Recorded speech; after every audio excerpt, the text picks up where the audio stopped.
دنیا بھر میں بریسٹ کینسر کے حوالے سے زیادہ آگہی فراہم کرنے کے لیے کوششیں جاری ہیں۔ اس سلسلے میں کویت کے علاقے خیاتان میں آگاہی سیمینار منعقد ہوا، جس کا اہتمام پاکستان بزنس سینٹر اور سوسائٹی آف پاکستان ڈاکٹرز کی جانب سے کیا گیا۔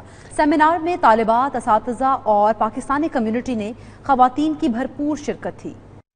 کینسر انتہائی موذی اور جان لیوا مرض ہے۔ اس کی کئی اقسام ہیں۔ خواتین میں بریسٹ کینسر کی شرح غیر معمولی طور پر زیادہ ریکارڈ کی جا رہی ہے۔ اس حوالے سے کویت کے علاقے خیتان کے انٹرنیشنل اسکول اور کالج میں اس حوالے سے آگاہی سیمینار ہوا، جس میں صبا ہسپتال کے گائنی ڈپارٹمنٹ کی سینئر ڈاکٹر فاطمہ قریشی نے انتہائی معلوماتی لیکچر دیا۔ ان کا کہنا تھا چھاتی کا سرطان بہت ہی خطرناک مرض ہے جو دنیا بھر میں خواتین میں بڑی تیزی سے پھیل رہا ہے۔ اس مہلک بیماری سے قبل از وقت آگاہی اور طریقہ علاج کی معلومات حاصل کرنا ضروری ہیں۔ پاکستان میں ہر سال 40 سے 45 ہزار خواتین اس مہلک مرض سے متاثر ہو رہی ہیں۔ سیمینار کا اہتمام پاکستان بزنس سینٹر کویت کے زیر اہتمام اور society of Pakistani doctors in Kuwait کے خصوصی تعاون سے کیا گیا۔ اس موقع پر خواتین نے ڈاکٹر فاطمہ قریشی سے سوالات بھی کیے۔ اس موقع پر گفتگو کرتے ہوئے حافظ محمد شبیر، ڈاکٹر شجاع الدین اور دیگر شرکاء نے اظہار خیال کیا۔ بڑی ڈیڈلی ڈیزیز ہے،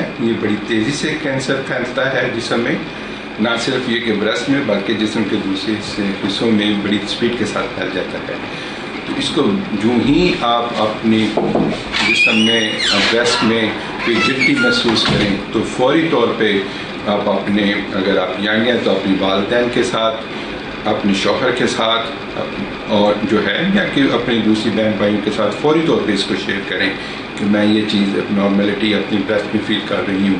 ہمیں اندازہ نہیں تھا، انفارچونیٹلی یہ 200 لوگوں کے لیے ہم نے اس پروگرام کا ارینج کیا تھا۔ ریسٹرکٹڈ تھا کہ اس سے زیادہ گیدرنگ نہ ہو، کیونکہ ان کے لیے ہم نے لٹریچر بھی بنایا، پھر کچھ چیزیں جو گیو اوے کے طور پہ تیار کی، جو اس اویئرنیس کو نہ صرف اونلی فار ون ڈے رہے، یہ پورا سال وہ چیزیں جو ہیں وہ اپنے پاس رکھیں اور اس سے استفادہ حاصل کریں اور اس کو پھر انشاءاللہ آگے لے کے دوسرے لوگوں تک پہنچائیں۔ یعنی کویت کی ہسٹری میں پہلی دفعہ اس طرح کا میں نے کوئی پروگرام اٹینڈ کیا ہے، اسپیشلی فار دی ویمنس۔ یوں تو پروگرام تو بہت زیادہ ہوتے رہتے ہیں، لیکن مینلی وہ میلز کے لیے ہوتے ہیں، تو فیمیلز کے لیے میں سمجھتا ہوں کہ یہ بہت ضروری تھا کہ اس طرح کے اویئرنیس پروگرام جوش سے ایکسرسائز میں لیا۔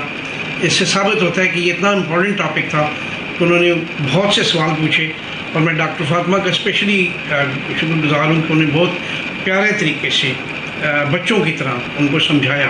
آخر میں مہمان شرکاء کو یادگاری شیلڈز پیش کی گئیں، جبکہ طالبات میں معلوماتی کتابچے اور الحافظ کمپنی کی جانب سے تحائف تقسیم کیے گئے۔